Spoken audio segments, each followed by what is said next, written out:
7, morning 7, aboard Wonder Woman of the Seas. I am on my way right now to the closest coffee, which is Cafe Promenade, then off to breakfast. A couple things to do aboard the ship, then we are back at Coco Cay. So I will be going ashore. I don't know if this will be my beach day for the year. It's early. Maybe it's time to get it over with.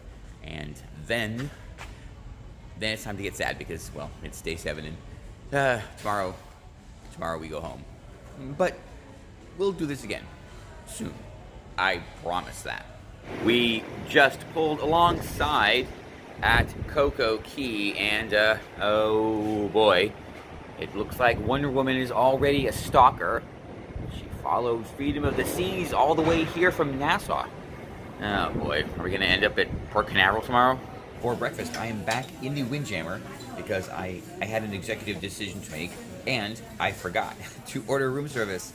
So here we are, which is okay. I haven't had a proper breakfast in the Windjammer on this cruise, so it all worked out, which it seems to do quite frequently. Very traditional. One of the items, actually maybe 2 of the items, no, definitely one. Well, it was going to happen eventually, so today is the day. Cruise ship eggs Benedict.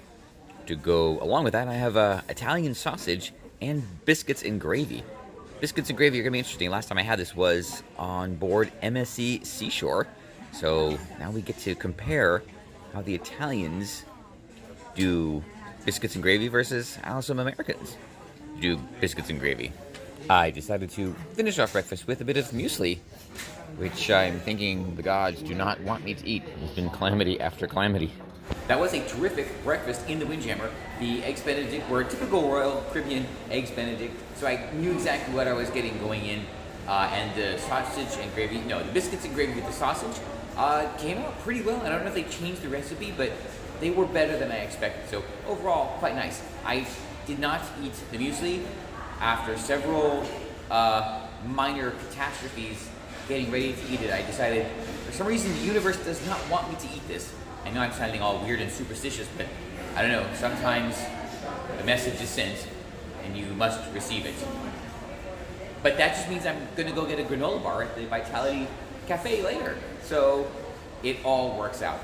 All right, I am gonna do a quick turn, head out, get something done that I should have done a long time ago, and then plan my day ashore. All right, gotta get started. It's already 9 o'clock.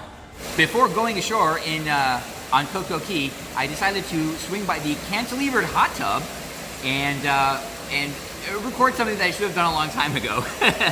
But it's done. I am so happy to report that as a hot tub, it's a win because it's actually hot. Yes, I have finally found a hot tub. I don't know how Royal Caribbean cracked this code, but maybe they need to talk to MSC and Virgin and somebody else, where the hot tubs were like always not hot. So good on you, Royal, for having a nice, enjoyable hot tub. And oh, by the way, this is really nice. I can't believe I've never been up here before. I can, but it actually it's like plexiglass all the way down, so you can see everything, and they can see in here. Oh boy. When I was talking about the towel animal, when I was talking about the art, I mentioned somebody who designed the ship really likes elephants. Here is another one, a nice big green guy in the Tron Solarium. I just stepped off the ship. We are back at Coco Cay. Going to be a very different experience this time because not only do we have Wonder Woman of the Seas, but we also have, what is this, Freedom of the Seas with us. So many thousands of guests on the island compared to the probably 600 that were here last time. So probably not going to fight the crowds for anything. Definitely not going to get in the pool. Ew. So I think it's lunchtime. I will probably have something to eat, and then I don't know. Maybe I'll just sit at the beach for a few minutes. It's going to be different. That's a different cruise experience. There you go. Exactly what I keep saying I want. That's what I'm going to have. Although I don't think this one is going to be as great. Just on the pier, I can already see the huge difference in crowds. I knew it I knew that trip would spoil Coco Cay forever, but it's okay. We'll see how we can enjoy this day. Might actually have to fight someone for a lounge chair or something like that. Oh boy. Well, I came prepared. I'm not gonna tell you how, but I'm prepared. I am a bit surprised, given the weather and everything, and the two big ships here, that there apparently is still no wait for the slides. I don't see anybody up there. In fact, well, I see people like just walking all the way up without stopping. This is absolutely crazy, and I definitely am not gonna hop in there. So let's walk over to the chill beach or chill grill and check that out. Oh my God. Yep, I am so spoiled. I still haven't decided what I really want to do, but it's got to involve food right now. So when I say I'm spoiled, what I mean is I was here on Coco Cay aboard Adventure of the Seas on the first cruise back after the completely unnecessary shutdown, and we had the island to ourselves basically for 2 whole days. There were only about 850 people booked on the ship, figuring not everybody gets off the ship, so I'd say there was at most 500 to 700 people on this whole island at any given time, and it was tumbleweeds everywhere. You could walk around the whole lagoon without seeing more than 10 people. It was awesome, by the way. It was actually even awesomer because everything was open. Well, no, actually only one dining area was open. But even the specialty, not really specialty, but Captain Jack's was open, selling wings and everything like that. Everything in the water park was open. The beach club was open. It was all open and ready for us with nobody here. So when I see the crowded pool, yeah, not for me. I'm gonna head over here. Probably have to wander around and look for a beach chair, although there seem to be some over there, so that might not be too difficult, but I definitely won't get a whole section of beach to myself.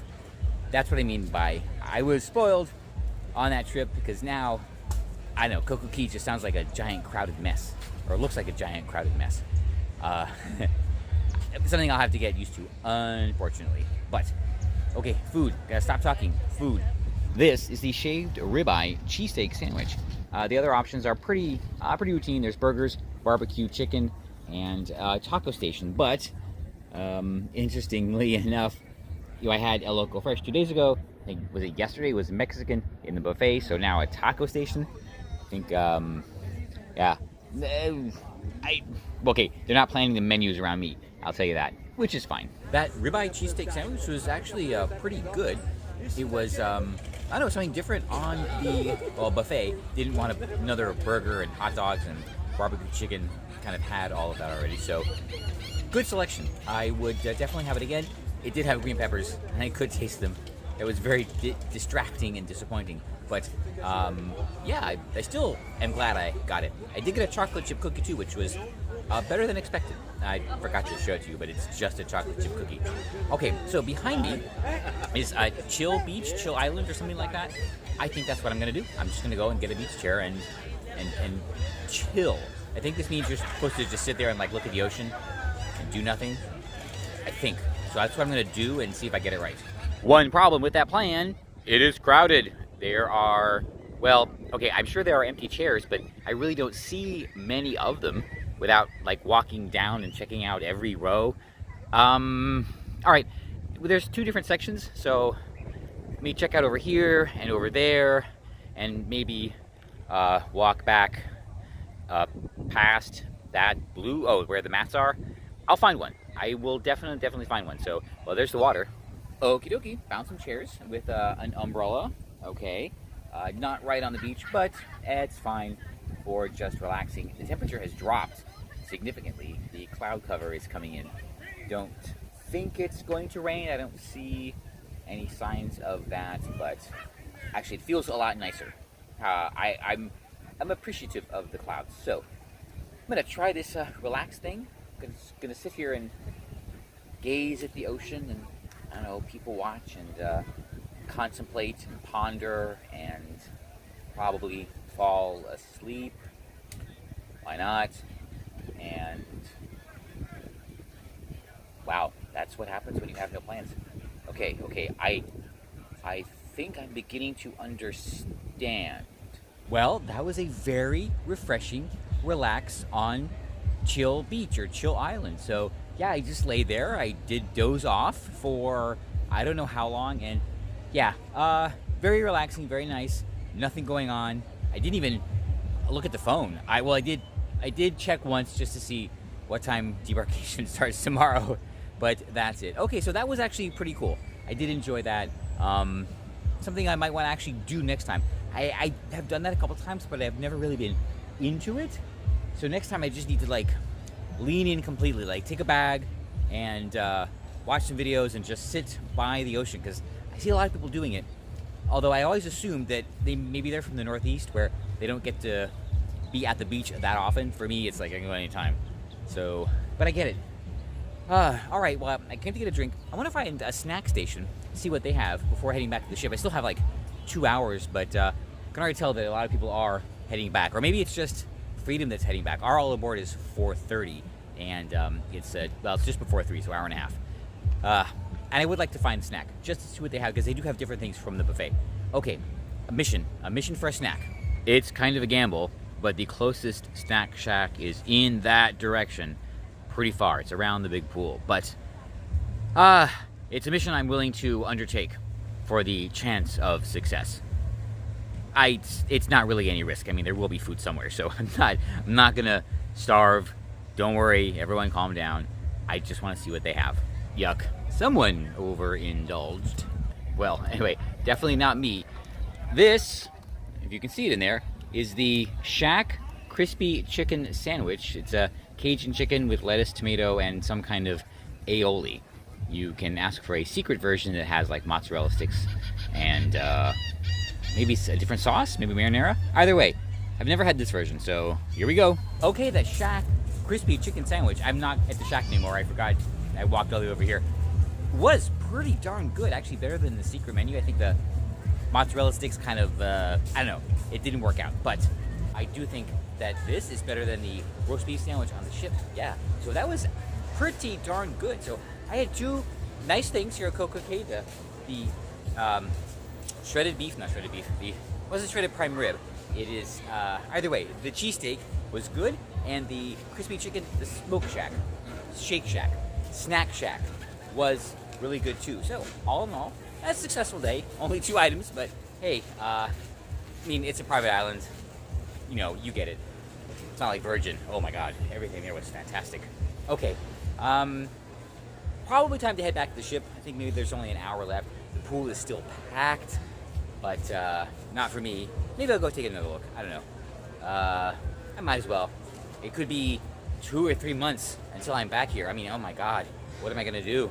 It is still on, but I'm saying goodbye to the party. I am going to head back to the calm and quiet of the world's largest cruise ship and, I don't know, get cleaned up and head out. I'm still debating on what to do for dinner tonight. I was thinking about Playmakers. It's an option, but I don't know. I went there before on Symphony of the Sea, so it's not a new venue. But I think I only had one thing because for whatever reason, it was not included in the dining plan. So, I don't know. I don't even remember what I had. But it might be an opportunity for wings. I haven't had wings in a very long time. So, that's probably what I would go for. Either way, gonna start the long, treacherous walk back to the ship and relax and then make those really complicated and tough choices. Right over there across the lagoon. And oh, this is the lagoon where the tenders used to come in to bring ships before the pier was constructed. Anyway, right across the lagoon was my backup spot for a chair. Well, yeah, there's a lot available now, and I think there were a lot available earlier, well, despite it being earlier. And yeah, I spent a lot of time frustrated over that because I always worry about not doing the right thing, or I worry about choosing the best thing to do. So very often I delay and then I fret and I stress and I never really know. So you gotta, I don't know, just go with the plan, and that seems to always work out. When you can't make a choice, just go with the plan. You may never know if it was the best choice or not, and you know what? That makes what you choose the best choice. I mentioned yesterday how when Freedom of the Seas shipped, she was the largest cruise ship in the world, and a lot of people thought that that's it, this is the ultimate. How could you get any bigger than this? We'll never look down on a Freedom class ship. Yet here we are with Freedom next to Wonder, and the difference is rather striking and obvious. Comparatively, Freedom looks like a lovely little sailing yacht. And I don't know, is it a good thing? Is it a bad thing? I don't know. The thing is, I'm not aware of any new construction underway or coming up that will be larger than the Oasis class ships, and particularly Wonder of the Seas. There are a number of ships coming up that will have a larger capacity, passenger capacity, such as the upcoming MSC World Explorer or MSC World Traveler, something like that. Well, actually, Mardi Gras, I think, has technically a larger capacity, passenger capacity, than the Oasis class ships. And I don't know, good, bad, I think it's a good thing. Particularly on this cruise, even though it's not fully booked, but 4,300 people, a lot of the venues are kind of underutilized. So I don't know, if they just sort of optimized all that, spread the people out like they did on Mardi Gras, I think it just makes a livelier experience. So I'm not worried that more people are going to be on these ships. I just want them to make sure that the venues are, sized appropriately, particularly the buffet. So make sure the buffet can handle it, and we are all good. So yes, it does come down to the buffet. I have never sailed on a Freedom class ship. Only the Voyager class. That would be Explorer of the Seas and Adventure of the Seas. So at some point, I am going to have to see how these are. They are stretched versions of the Voyager class with a number of enhancements, of course. But I just want to see what, I don't know, how they differ, how they're the same. My preference would be to first sail on Liberty of the Seas for reasons. So if I can find a good cruise on her, in Florida, of course, then I think that would be my first choice. All right, well, yeah. Oh my God, are there lines to get back on board? I'm not used to this. Oh, I'm so spoiled. Ship canyons are always impressive. Look at this. This is amazing, incredible, and totally awesome. My stateroom is right up there, and you can see from this perspective how much they hang over the ship. You look at the Oasis class, and the waterline is much shorter than, her actual waistline. I guess that makes the Oasis class a muffin top. Is that what it is? I've never been really sure what that meant.